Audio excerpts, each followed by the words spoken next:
صفات‌هایی که مؤلف یعنی ابن قدامه در صفات‌های الله سبحانه و تعالی ذکر کرده است، مؤلف رحمه الله تعالی از صفات‌های الله متعال را صفات‌های را برای ما آورده است، بعضی از صفات‌های را آورده است و موافق ترتیب مؤلف اینها را ما بیان خواهیم کرد. اول چی بود؟ صفت اول این روی وجه بود. پس صفت روی برای الله متعال با دلیل قرآن و سنت و اجماع سلف ثابت شده است و دلیل قرآن این قول الله سبحانه و تعالی است که می‌فرماید و یبقى وجه ربک ذو الجلال والاکرام و روی پروردگارت باقی میماند، صاحب بزرگی و کرامت است. سوره رحمان آیه 27.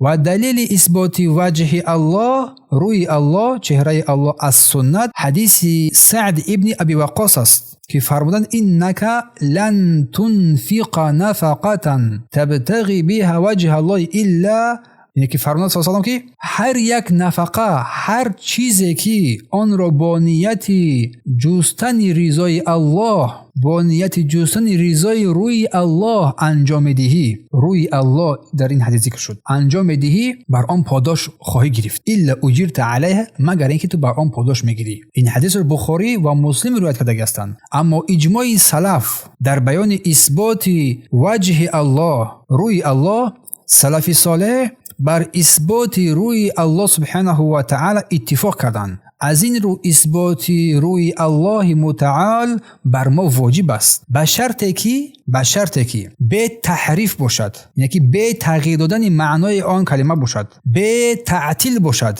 به انکار آن باشد، به تمثیل، به مانند کردن بر روی مخلوقات باشد. پس این روی حقیقی ثابت شده است که به الله سبحانه و تعالی لایق و شایسته می باشد و به هیچ وجه مانند روی مخلوقات نیست. الله سبحانه و تعالی می فرماید لیس کمثله شیء، مثل مانند پروردگار هیچ کس و هیچ چیزی نیست.